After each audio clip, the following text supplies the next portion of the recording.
제가 설교할 땐 이렇게 꼭 티를 내주십니다. 6일 동안 여러분 현장에서 삶의 터전에서 가정에서 잘 지내시다가 또 예배자로 사시다가 주일에 그 예배의 은혜를 너무 감격해서 함께 모여 드리는 공동체 예배가 주일 예배입니다. 주일 예배를 드리고 나서 나머지 6일을 사는 것이 아니라 6일을 예배자로 살았기 때문에 그것에 감사해서 드린 예배가 주일 예배지요. 여러분 한 주 동안 너무 수고하셨고 여러분의 얼굴을 보니 마치 하나님의 얼굴을 본 것처럼 감사했다는 한 믿음의 고백이 생각이 납니다.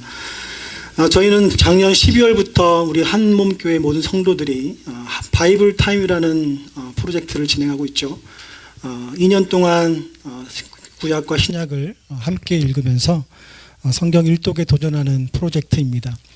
8월이 되었습니다. 여호수아서를 이제 마쳤죠. 이제 내일부터 사사기서를 읽게 되고 신약 성경은 아마 누가복음 20장 정도를 읽게 될 것입니다. 여러분 이 사역에 잘 따라오고 계신 줄 믿습니다. 또 개인적으로 말씀을 사랑하셔서 개인적인 스케줄대로 더 많이 깊이 읽고 공부하시는 분도 계신 줄 압니다. 이 모든 것들이 우리에게 사명을 주셨기에 가능한 일이고요. 이 사명을 이루기 위해서 그 매뉴얼을 주시는 것이 말씀이며 또 그대로 살아가다 실패도 하고 또 은혜도 받고 감사해서 드리는 것이 예배이고 섬김입니다. 주님께서 누가복음 18장에 이런 말씀을 하신 적이 있습니다. 인자가 올 때에 세상에서 믿음을 보겠느냐. 참 어려운 말씀이죠. 인자가 곧 올 텐데 그때는 슬픔과 저주와 모든 것의 결말이 있는 날입니다. 두려운 날이겠지만 저와 여러분에게는 그날이 이때를 산 우리들에게 마지막을 결정하시고 축복하시는 참 좋은 날이 될 것인데 그때의 믿음을 보겠느냐. 여러분 그때의 여러분의 믿음을 어떻게 증명하실 수 있을 것 같으세요? 주님께서 분명히 물어보실 것입니다. 너의 믿음이 무엇이냐? 너는 나에게 어떤 존재였느냐? 우리는 말씀을 통해서 우리는 구원받은 자로 살아가고 있음을 믿지만 그 구원의 완성도 우리에게 주어진 숙제임들을 우리는 잊지 말아야 할 것입니다. 사도 바울은 우리에게 그렇게 도전했습니다. 로마서 14장에 우리 모든 사람이 주 앞에서 우리의 모든 일을 짓고 할 것이다.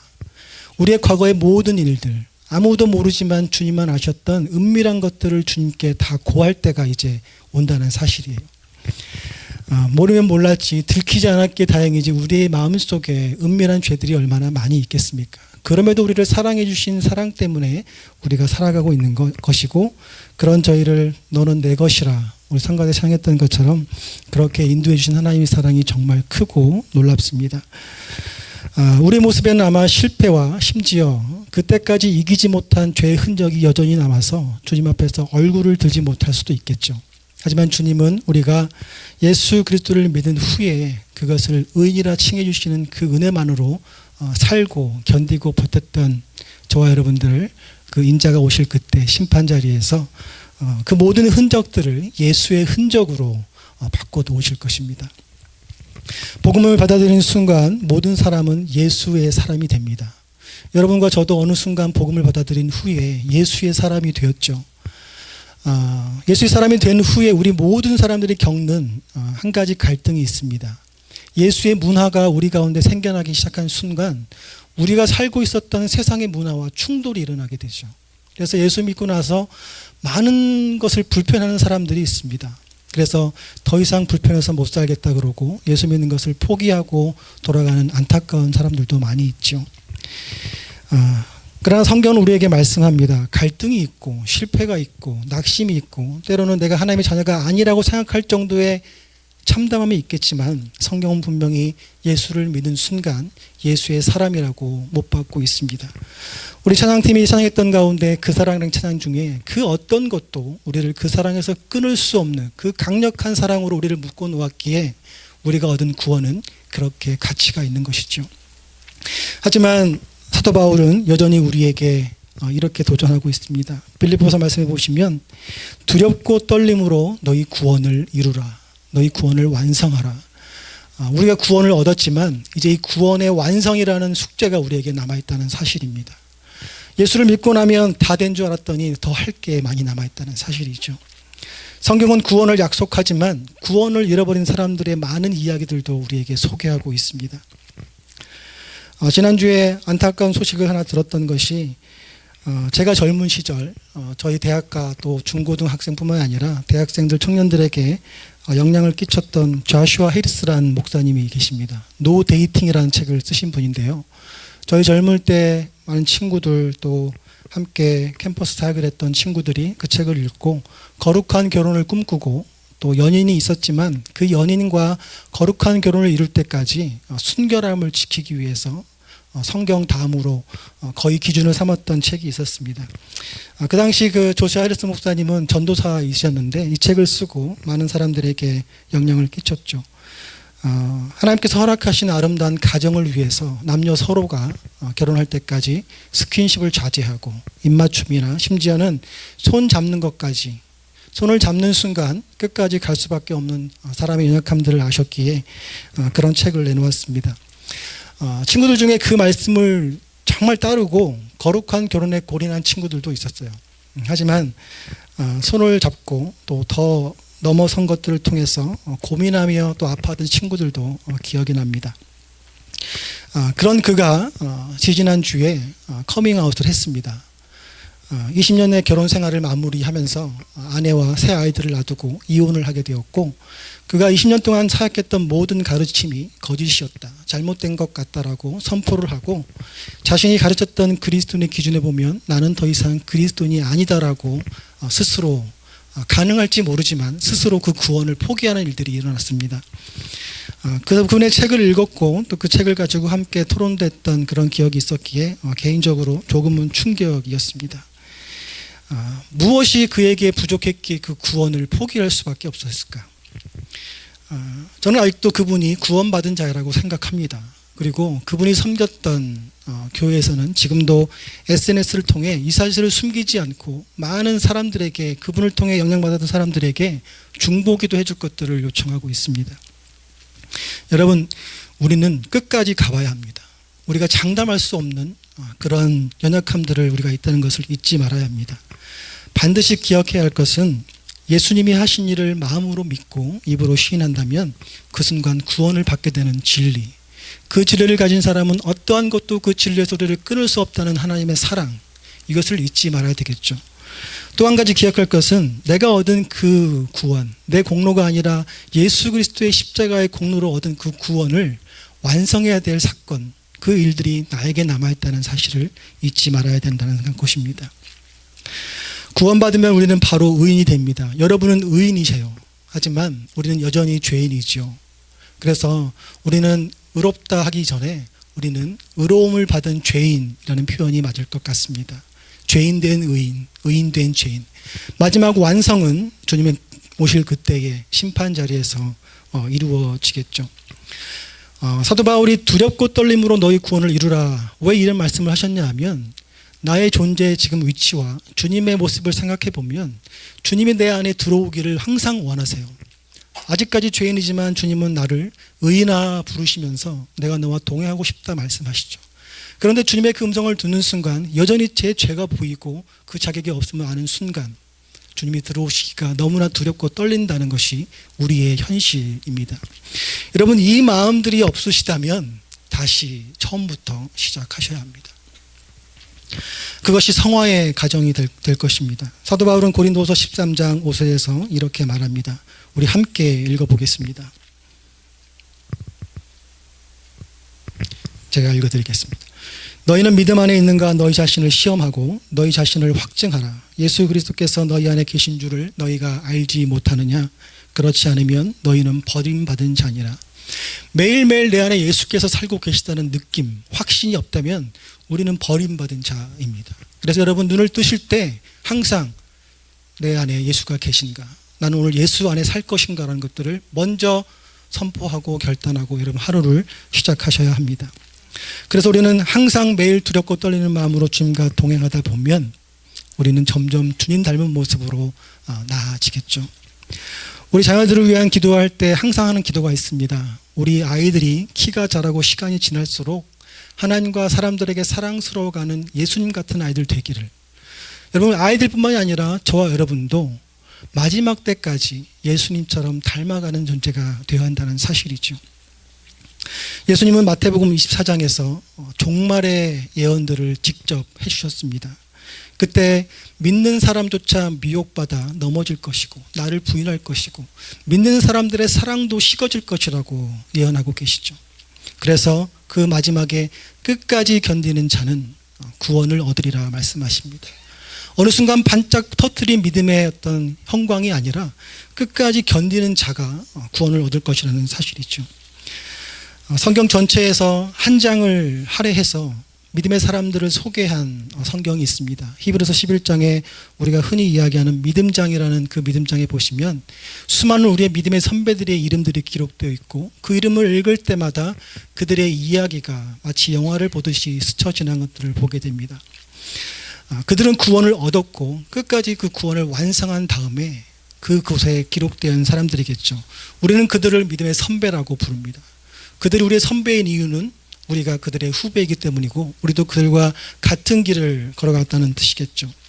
히브리서 기자는 더 많은 사람들을 그곳에 적고 싶었지만 지면에 한계가 있어서 아쉬움을 가지고 12장 1절에 이렇게 시작합니다. 이러므로 우리에게 구름같이 둘러싼 허다한 증인들이 있으니 더 많은 사람들이 있다는 얘기예요. 여러분, 이 말씀은 우리에게 너무 소중한 말씀으로 다가옵니다. 저에게 여러분들은 허다한 증인들이 되고 계십니다. 여러분들에게 저도 허다한 증인이 되고 있습니까? 여러분의 남편과 아내, 여러분의 아이, 여러분의 부모, 여러분 주변의 모든 사랑도와 사람들이 서로에게 구름같이 둘러싼 허다한 증인들로 서가고 있어야 우리 한몸교회는 건강한 교회이고 소망 있는 교회가 될 것입니다. 오늘 갈렙은 그 이름 중에 빠져 있지만 구름같이 둘러싼 허다한 증인들에 분명히 기록된 사람입니다. 성경 전체를 보시면 갈렙은 큰 복을 받은 사람입니다. 약속의 땅을 받았고 그 약속을 성취하면 받았던 사람이죠. 하지만 오늘 본문을 보시면 갈렙은 가장 억울한 사람 중에 한 명이었습니다. 저희 교회는 갈렙 선교회가 있죠. 아마 갈렙의 역사, 갈렙의 신앙 고백, 갈렙의 사람됨을 보시면서 아마 그 이름을 지으신 줄 믿습니다. 여호수아 14장 10절 말씀 함께 보시겠습니다.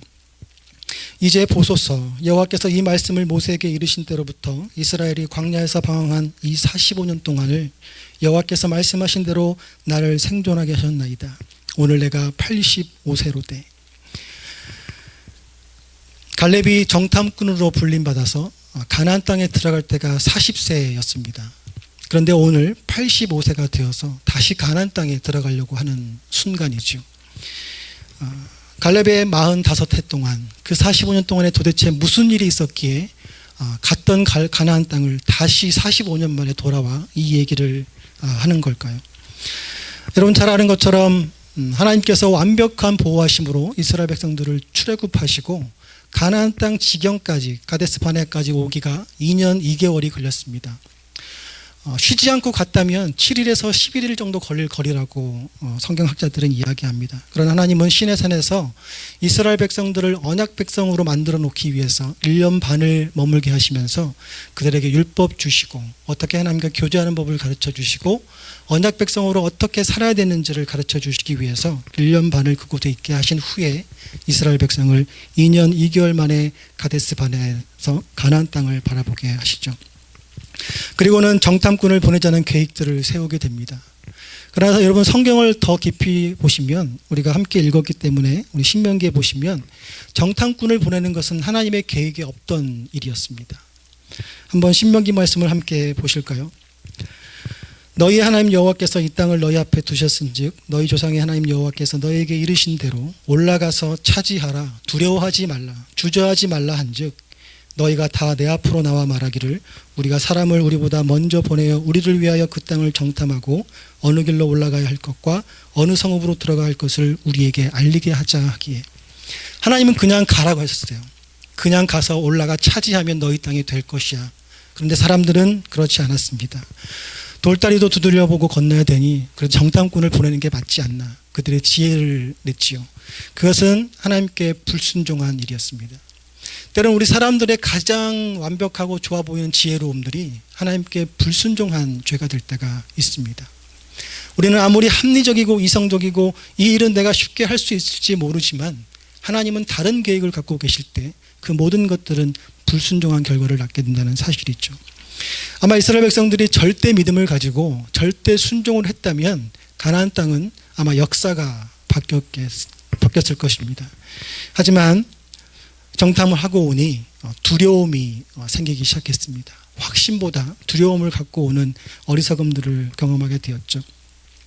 12명이 가나안 땅에 들어갔습니다. 40일 동안 구석구석을 다 뒤지고 돌아다니면서 어떤 땅인지를 정확하게 보고 듣고 느끼고 그 땅의 음식들을 먹어보고 그 땅의 사람들과 이야기도 해보는 많은 일들을 경험한 후에 돌아와 그들의 보고를 우리는 알고 있습니다. 그곳은 정말 비옥한 땅이었습니다. 정말 젓가끓이는 땅이었습니다. 그리고 그들이 장정 2사람이 어깨에 메고 올 정도로 그 풍성한 포도송이를 갖고 와서 이것은 그 땅의 과실입니다 라고 12명이 동일한 말로 보고했습니다. 그러나 그 중에 10명의 정탐꾼들의 보고를 우리는 알고 있죠. 그러나 그곳에는 아낙 자손들이 살고 있었고 가나안인들이 이미 자리 잡고 있었고 아말렉 족속들이 살고 있었고 헷 족속들이 있었고 너무나 크고 위대한 사람들이 그곳에 있었습니다. 우리는 그곳에 가지 못합니다라고 보고를 했습니다. 그때 유일하게 갈렙과 여호수아만이 아닙니다. 우리는 그 땅을 차지할 수 있습니다. 능히 이길 수 있습니다라고 고백을 한 그 사건을 우리는 알고 계시죠. 모두가 아니라 할 때 예스라고 말할 수 있는 그 믿음, 쉽지 않은 믿음입니다. 갈렙은 어떻게 그런 믿음을 갖게 되었고 하나님은 그 믿음을 우리에게 증인으로 보여주시면서 너희도 그 믿음을 소유해야 되지 않겠냐, 그 믿음으로 너희 구원의 완성을 이루어야 되지 않겠냐라고 오늘 우리에게 도전하고 계십니다. 갈렙의 믿음은 하나님의 이야기들을 많이 갖고 있었기 때문에 가능했습니다. 여러분, 갈렙은 원래 유대인이 아니었다는 사실을 아시죠? 성경에 기록되어 있지 않지만 갈렙은 그니스 족속 사람이었습니다. 그니스 족속 여분네의 아들 갈렙. 그니스 족속은 이미 가나안 땅에 살고 있었던, 아브라함 시대에 살고 있었던 가나안 민족 중에 한 민족이었는데 성경은 자세하게 소개하고 있지 않지만 갈렙이 어떻게 된 연유인지 애굽 땅에서 이스라엘 백성을 통해 출애굽한 사실을 기록하고 있습니다. 아마 갈렙은 이방인이었지만 유대인들의 삶을 보며 하나님께서 이 백성들을 대우하시는 걸 보며 하나님을 만나고 싶었고 나도 하나님의 백성이 되고 싶은 소망을 가졌던 것 같습니다. 그래서 그는 이방인이었고 하나님과 전혀 상관없는 그런 존재였지만 선택받은 유대인 틈에 끼어서 그 은혜를 누려보자 애썼던 사람 중에 하나입니다. 잘 보시면 저희와 너무 닮은 모습이죠. 저희들도 이방인이지 않습니까? 저희들도 구원을 받을 만한 자격이 없고 전혀 하나님과 관계가 없던 사람들인데 갈렙처럼 하나님을 만나고자 그 선택을 했을 때 우리는 구원받은 자가 된 것과 같은 사실이죠. 6월절이 되었습니다. 하나님께서 마지막 10가지 재앙 중 마지막을 하시면서 그 땅의 모든 사람들을 죽이기로 하셨을 때 어린 양을 잡아 피를 문지방과 문설주에 바르고 그 집안에 있는 사람들은 다 살려주신 사건.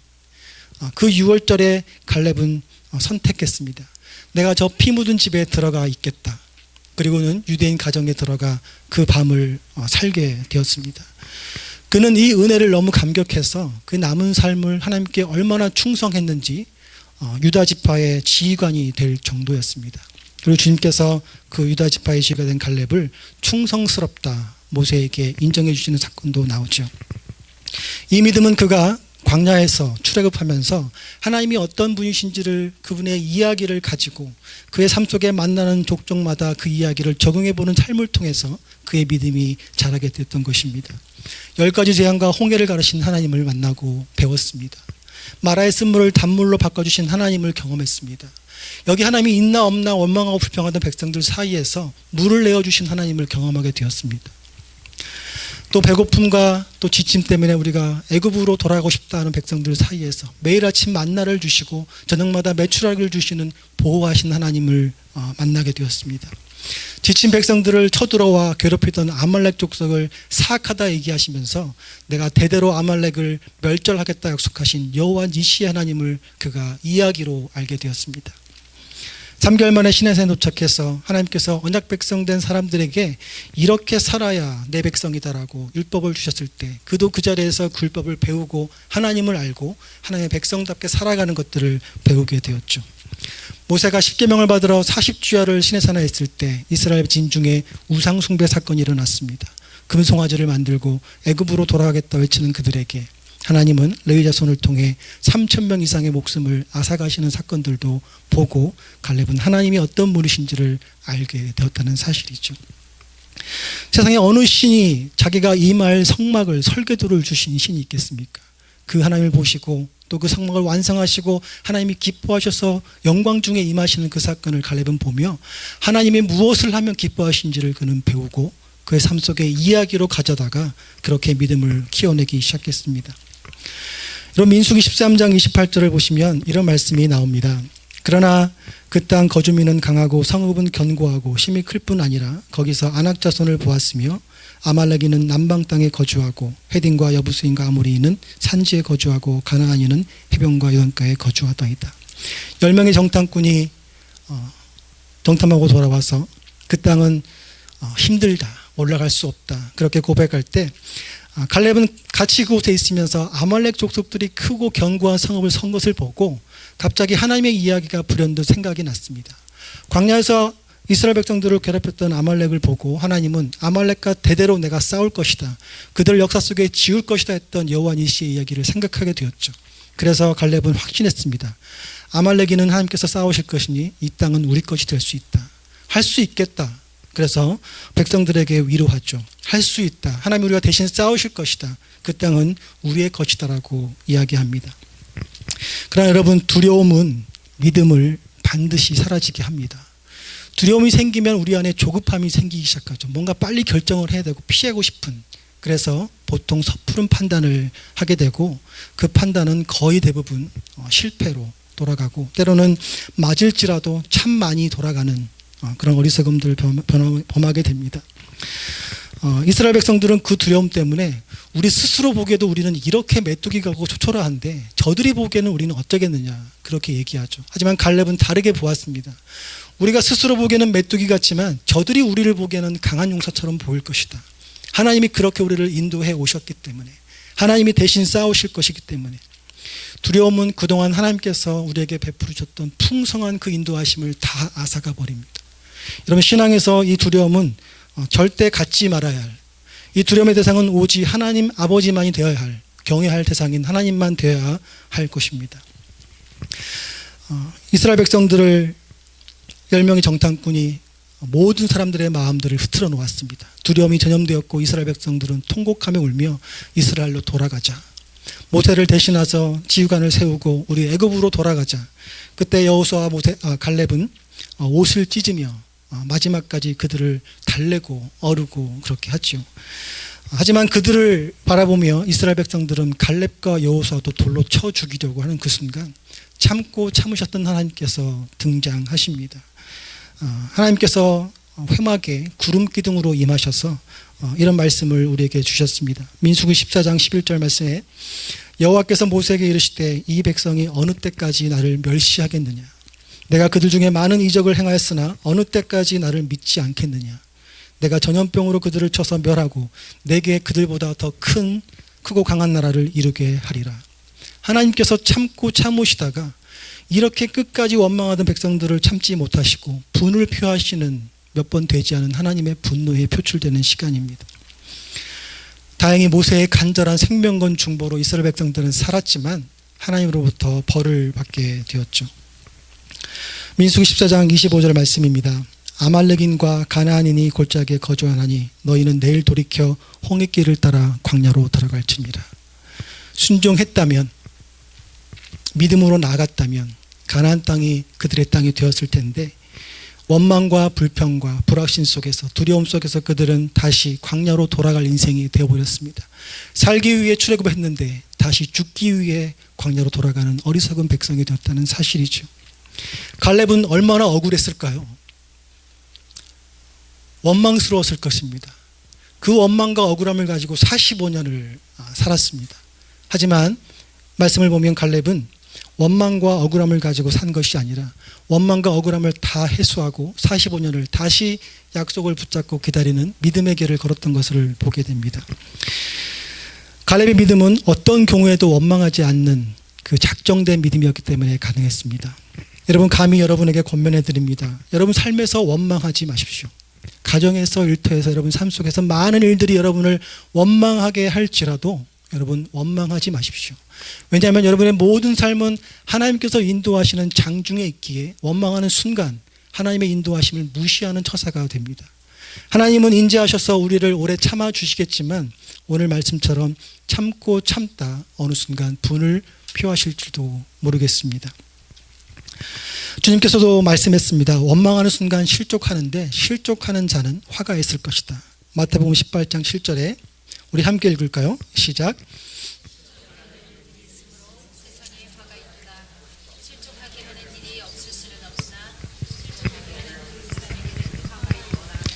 여러분, 실족하다는 뜻이 무엇입니까? 다른 사람이 나의 마음을 상처를 줘서 그것 때문에 내가 어떤 죄를 짓는 것을 실족한다라고 하지요. 누군가를 원망하는 것은 실족하는 것입니다. 주님께서 말씀하셨죠. 세상에 실족하는 일이 없을 수는 없다. 그렇지만 너희들은 실족하게 하거나 실족당하지 말아라고 말씀하고 있습니다. 그런 사람들은 화가 있을 것이라 말하고 있습니다. 이 말씀을 반쪽만 아는 사람들이 있습니다. 실족하게 하는 사람에게만 화가 있을 것이다. 그러나 말씀을 잘 보시면 실족하게 하는 일들이 있으므로 이 세상에 화가 있도다. 실족하게 하는 사람이나 실족을 당하는 사람이나 주님은 그들을 다 화로 다스리겠다는 말씀이죠. 그래서 우리는 어떻게 하든지 원망스러운 순간에 원망하지 말아야 됩니다. 갈렙이 마지막을 보면 그가 45년 동안 원망과 불평으로 살았던 것이 아니라 그 순간 가데스 바네아에서 그 원망을 다 버리고 광야에서 45년 동안 다시 약속을 붙잡고 살았던 인생이었기에 갈렙에게 축복이 주어진 것이죠. 하나님께서 그런 사람들에게 주시는 형통함이 있습니다. 갈렙이 약속의 땅을 성취할 수 있었던 이유는 그에게 그 믿음을 드릴 수 있는 성실함이 있기 때문에 그렇습니다. 갈렙의 믿음은 그 믿음을 더욱 견고하기 위해서 그의 삶 속에 성실하게 매일매일 하나님께 다가간 그 성실함 때문에 가능했습니다. 여러분, 하나님의 성품 중에 성실하심이 있습니다. 우리는 하나님을 성실하신 하나님이라 그러죠. 그 말이 맞는 게 우리가 살고 있는 세상 모든 것들을 친히 준비하시고 다스리시고 붙잡고 계시는 그분의 손길 때문에 우리가 지금도 살아가고 있는 것이죠. 그렇게 하나님은 지금도 졸지도 주무시도 아니하시면서 성실하게 저와 여러분들을 인도하고 계십니다. 여러분, 다음 주 자녀들을 위한 기도회가 있습니다. 여러분 다 오셔서 여러분의 자녀들을 위해서 함께 기도하기 원하는데 무엇보다 기도할 것은 우리 아이들이 있는 곳이 하나님이 함께 계시는 곳 되기 위해서 기도해야 합니다. 지난주, 재지난주에 총격 사건으로 미국이 우울함에 빠졌습니다. 슬픔이 있었습니다. 그곳에 있는 사람들이 그들뿐만이었겠습니까? 누구든지 당할 수 있는 그런 위험 속에 어떻게 우리는 하나님의 인도하심을 매일 구하지 않을 수가 있겠습니까? 여러분, 함께 기도하는 자리에 오셔서 우리 자녀들을 위해서, 여러분의 삶을 위해서 하나님의 영원한 보호하심을 달라고 계속해서 기도하시는 우리 한몸교회 되기를 원합니다. 하나님께 우리 성실함을 드릴 수 있는, 표현할 수 있는 가장 좋은 방법 중에 하나가 말씀과 기도입니다. 너무 간단한 대답이죠. 더 좋은 게 있으면 좋겠지만 성경은 말씀을 어떻게 대하느냐 하는 것이 하나님께 보일 수 있는 최고의 성실함이라고 이야기합니다. 여호수아 1장 8절 말씀 함께 보시겠습니다. 여러분 다 암송하고 계시는 말씀인 줄 믿습니다. 이 율법책을 내 입에서 떠나지 말게 하며 주야로 그것을 묵상하여 그것 안에 기록된 대로 다 지켜 행하라. 그리하면 내 길이 평탄하게 될 것이며 내가 형통하리라. 모세가 죽고 여호수아가 이 무거운 짐을 지게 되었습니다. 항상 불평하고 원망하는 백성들을 가나안까지 몰고 가고 가나안 땅에서 그 사람들에게 땅을 분배해 줘야 되는 너무 놀라운 사명을 가졌는데 감당할 수 없을 때 하나님께서 감당하고 싶으냐? 내가 형통케 하겠다. 그러면 이 율법책을, 나의 말을 주야로 묵상하고 내 입에서 떠나지 말게 하고 그것에 기록된 대로 다 지켜 행하라. 그게 가능한 일이었을까요? 하지만 그것을 가능하기 위해서 단련하도록 애쓰고 힘쓰는 모습을 하나님께서는 성실함으로 인정해 주겠다는 사실이죠. 우리의 성실함을 보일 수 있는 방법도 말씀입니다. 여러분, 말씀을 사랑하시고 말씀을 부지런히 묵상하시고 그 가운데 기록된 대로 다 지켜 행하십시오. 이 말씀은 구약에 묶여진 말씀이 아니라 여전히 살아 오늘날 이 말씀대로 살아가는 사람들에게 형통케 하시겠다는 주님의 약속임을 믿으셔서 여러분 그동안 잘 해오셨지만 조금 더 말씀 속에 거하시는 여러분 되시기를 축원합니다. 여러분, 말씀을 또 진행하면서 하나님께서 형통한 자에게 주시는 많은 복들 중에 우리가 그토록 원하는 세상의 형통함도 있지요. 하나님은 사명을 이루기 위해서 그 사명자에게 때로는 건강 주시고 물질 주시고 세상의 성공도 주시고 다 주십니다. 하지만 그것이 목적이 아니라 수단이 되어서 마지막 하나님의 약속을 이루게 하시는 것이죠. 여호수아와 갈렙에게 주신 사명은 무엇입니까? 약속의 땅을 성취해서 하나님이 아브라함과 이스라엘 조상들에게 약속하신 그 약속을 성취하는 것이 갈렙의 사명이었습니다. 출애굽 1세대는 이 사명을 다 같이 받았지만 여호수아와 갈렙에는 다 실패하고 말았습니다. 출애굽 2세대는 갈렙과 여호수아 두 사람의 형통함 때문에 그 형통함에 얹어 승차하는 복을 또 누리게 되었죠. 여러분, 오늘날 우리는 이 약속의 말씀들을 부지런히 묵상하고 따라가기가 참으로 힘든 세상을 살고 있습니다. 너무 바쁘고 너무 할 일이 많고, 하지만 하나님의 말씀들은 동일하고 그 말씀을 그럼에도 불구하고 사랑하고 따르는 사람들에게 하나님은 복을 주시겠다고 하셨습니다. 그 성실하심에 대해서 대우하시겠다 말씀하셨습니다. 시편 7편 8절 말씀 보시면 여호와께서 만민에게 심판을 행하시오니 여호와여 나의 의와 나의 성실함을 따라 나를 심판하소서.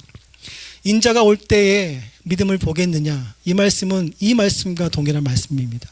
우리 모두가 심판대에 갈 때 우리의 공로와 우리의 능력이 아니라 우리의 의와 나의 성실함 때문에 심판하시겠다는 말씀입니다. 나의 의가 무엇입니까? 내가 죄가 있고 자격이 없는데 예수께서 행하신 일들을 마음으로 믿고 입으로 시인한 순간 하나님의 의가 내 것이 되는 의입니다. 내 공로가 아니라 하나님께서 주신 선물이라는 뜻이죠. 그러면 내가 할 수 있는 것 중에 하나가 나의 성실함을 보이는 것입니다. 그 성실함을 보이는 것이 여호와께서 주신 말씀, 이 율법을, 이 하나님의 말씀들을 사랑하고 주야로 묵상하고 그것에 기록된 대로 다 지켜 행하는 성실함을 보이라. 그러면 마지막 그때 하나님은 그 성실하심을 앞에 두시고 우리를 심판하시며 우리를 오른쪽으로 보내주시겠죠. 하나님께서 마지막 때에 저와 여러분의 심판 때에 우리의 의, 예수 그리스도의 의와 여러분이 그동안 살면서 실천하고 애쓰며 때로는 넘어지고 실패했지만 다시 일어나는 그 성실함을 가지시고 심판하시기를 축원합니다. 성실함의 또 다른 모습은 기다림입니다. 기다리는 거 쉽지 않죠. 그 기다림에 확실한 증거가 있다면 좋겠지만 어떤 대부분의 기다림들은 증거가 별로 보이지 않습니다. 우리의 기도 제목들이 그렇지 않습니까?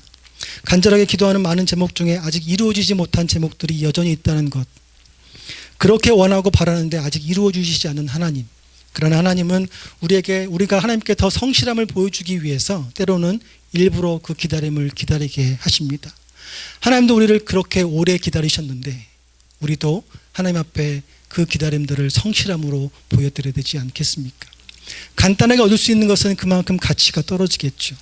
수고하고 애쓰고 기다리고 그렇게 받은 그런 기다림의 열매가 우리에게 참으로 좋을 것입니다. 이 성실함을 갈렙은 그의 인생 속에 잘 보여주었습니다. 여호수아 14장 10절 말씀을 함께 보시겠습니다. 이제 보소서, 여호와께서 이 말씀을 모세에게 이르신 때로부터 이스라엘이 광야에서 방황한 이 45년 동안을 여호와께서 말씀하신 대로 나를 생존하게 하셨나이다. 오늘 내가 85세로 돼. 무슨 말을 하고 싶었던 걸까요? 내가 원망하고 불평할 분명한 이유가 있었지만 나는 그러지 않았습니다. 내가 광야로 다시 돌아가 45년을 살았지만 나는 그 안에서 다시 하나님의 이야기를 수집했고 그 이야기를 따라 살았고 하나님께 성실함을 보여드리기 위해서 나는 매일매일 주의 말씀들을 묵상하고 45년을 기다렸습니다. 그 얘기를 하고 싶은 것이죠. 내가 85세로 돼. 이제 내 앞에 놓인 약속의 땅이 보입니다. 내가 저것을 가지러 갈 것입니다 라는 말입니다. 여호수아와 갈렙은 광야로 돌아가 그 광야에서 출애굽 1세대가 다 죽기까지 지냈습니다. 그때 당시에 60만 명 정도의 장정이 인구 개수가 되었다면 약 100만 명 이상 정도의 사람들이 광야에서 40년 동안 매일매일 죽어나갔겠죠. 그 많은 사람들의 죽음을 슬퍼하고 애도했던 유일한 사람들 여호수아와 갈렙이었습니다. 얼마나 마음이 아프고 힘들었을까요? 그럼에도 그 순간순간마다의 하나님의 손길들을 다시 이야기로 모았던 갈렙의 일들은 우리에게 분명히 도전이 됩니다. 그리고 오늘 마지막에 그렇게 말씀하죠. 여호수아 14장 12절에 그날에 여호와께서 말씀하신 이 산지를 지금 내게 주소서. 당신도 그날에 들으셨거니와 그곳에는 아낙 사람이 있고 그 성읍들은 크고 견고할지라도 여호와께서 나와 함께 하시면 내가 여호와께서 말씀하신 대로 그들을 쫓아내리이다. 그때가 되었습니다. 45년 후에 그의 45해 동안의 그 모든 성실함을 다 드리고 나서 지금 이 순간에 내게 저 땅을 주십시오. 내가 45년을 충분히 잘 기다렸습니다라고 말하고 있는 것입니다. 여러분도 하나님께서 사명을 이루게 하실 때까지 깊은 말씀을 묵상하고 그것이 1년이 됐건 2년이 됐건 갈렙처럼 45년이 되었건 그 자리에서 버티고 견디고 애쓰시면서 여러분의 성실함을 하나님께 보여드리십시오. 하나님이 약속하신 것은 반드시 이루어지기에 시간이 문제이지, 그러나 그 시간은 우리에게만 중요한 것이지 하나님께는 1년이 1000년 같고 1000년이 하루 같은 분이시기에 시간이 의미가 없습니다. 그러나 우리에게는 그 시간들을 살아낼 기다림과 믿음이 필요한 것이죠. 여러분, 사람은 지치고 힘들면 땅을 보게 됩니다. 하지만 오랜 걸음으로 지쳤을 때 다시 어그러진 무릎을 일으켜 하늘을 보면 하나님께서 여전히 구름 기둥으로 앞서가시는 것들을 항상 보았던 이스라엘 사람들이었습니다. 여러분의 삶 속에 하나님께서 베풀어 주신 많은 일들을 이야기로 생각하셔서 한번 여러분의 삶에 적용해 보십시오. 정말 힘드시다면 하늘을 보셔서 하늘에 있는 구름을 보시면서 하나님이 보아하셨던 구름 기둥을 한번 생각해 보십시오. 그렇게 여러분의 삶 속에 나타난 많은 일거수일투족의 일들 속에서 하나님이 그렇게 역사하셨던 순간순간의 이야기들을 끄집어내시고 그 이야기를 그 순간 적용하신다면 여전히 넘어져 있을지 모르지만 다시 일어날 수 있을 것입니다. 여러분, 하나님은 하나님을 알만한 것들을 세상 만물 속에 놓았다고 로마서 1장에 말씀하고 있죠. 그래서 나는 하나님을 본 적도 없다, 하나님 나에게 구원을 얻을 만한 기회를 준 적도 없다, 그렇게 핑계대지 못할 거라 했습니다. 사람들은 세상을 볼 때 그 속에 심어놓으신 하나님을 압니다. 하지만 부인할 뿐이겠지요. 하나님은 이 똑같은 말씀들을 믿는 사람인 우리들에게 위로의 말씀으로 주십니다. 자연 만물을 바라보시면서 하나님의 손길을 기억하시고 그 손길을 찬양해 보십시오. 해가 떠오를 때, 해가 질 때의 아름다움을 보시면서 하나님이 여전히 이 땅을, 나의 시간을 붙잡고 계시는구나, 그 손길을 찬양할 수만 있다면 우리는 어떻게 성실하지 않을 수 있을까요? 마지막 말씀을 보시겠습니다. 여호수아 14장 15절. 헤브론의 옛 이름은 기랏 아르바라. 아르바는 아낙 사람 가운데서 가장 큰 사람이었더라. 그리고 그 땅에 전쟁이 그쳤더라. 성경에 이렇게 놀라운 말씀이 또 어디 있을까 싶을 정도의 말씀입니다. 여러분, 하나님께서 아브라함에게 약속을 주셨죠. 690년 전에 가나안 땅에 있던 아브라함에게 내가 이 땅을 너에게 줄 거야, 너의 자손들에게 줄 거야. 하지만 너희들이 애굽에 내려가 4대 만에 돌아올 것이고 이 땅을 차지하게 될 것이라는 약속들을 이루시기 위해서 하나님은 누군가가 필요했는데 그 사람이 갈렙이었습니다. 갈렙이 헤브론을 점령한 순간 가나안 정복 전쟁이 마쳤죠. 하나님의 구원 사역, 하나님의 약속의 마지막 마침표를 찍었던 갈렙의 인생이었습니다. 여러분, 하나님이 이렇게 하나님께 성실함을 보이고 하나님의 이야기들을 가지고 세상을 살아가며 끝까지 원망하지 않은 사람들을 이렇게 대우하십니다. 당신의 사명을 이루시기 위해서 도구로 쓰셔서 그 사명의 완성에 마침표를 찍게 하시는 축복들을 주시겠다 하시는 것이죠. 성실함이 가장 빛날 때가 언제인지 아십니까? 성실하지 못하게 우리를 유혹하는 일들이 우리 주변에 많을 때입니다. 어려움이 닥치면 말씀드린 것처럼 두려움이 생기죠. 그 두려움 때문에 우리는 조급해지고 섣부른 판단을 합니다. 하지만 성실하다면 계속해서 믿음을 이어갈 수 있습니다. 성실함이 가장 빛날 때가 또 언제입니까? 기다릴 때입니다. 여러분, 기다리다 지칠 수 있지만 그 지침 때문에 사무엘을 기다리지 못하고 제사를 드려버림으로 조급함으로 하나님께 영원히 버려졌던 사울왕을 한번 생각해 보십시오. 여러분에게 주신 기다림에는 분명한 의미가 있습니다. 그 기다림을 잘 살아내신다면 하나님이 여러분의 인생 속에 약속하신 사명에 마침표를 찍게 하시는 여러분 될 줄 믿습니다. 오늘 말씀을 함께 나누었습니다. 여러분의 삶 속에 분명히 하나님의 이야기들이 너무 많을 것입니다. 그 이야기들 하나씩 다 끄집어내어서 여러분의 삶 속에 만나는 직면하는 모든 일들마다 그 이야기를 가져다가 한번 적용해 보십시오. 그러면 여러분의 믿음이 자라게 될 것입니다. 여러분, 어떤 순간에도 원망하지 마십시오. 실족하지 마십시오. 실족당하지 마십시오. 그런 일들이 없을 수는 없으나 실족당하지 않아야 합니다. 실족하게 하지 말아야 됩니다. 원망하지 말아야 됩니다. 그리고 여러분의 성실함을 보여드리십시오. 무엇보다 중요한 하나님의 말씀들을 주야로 묵상하고 사랑하고 그대로 살게 애써보려는 노력들을 쉬지 마십시오. 그렇게 45년을 기다리다 보면 하나님이 약속하신 하나님께서 마지막 마침표를 찍게 하시는 당신의 사역에 여러분들을 초청하실 줄 믿습니다. 우리 함께 찬양하시겠습니다.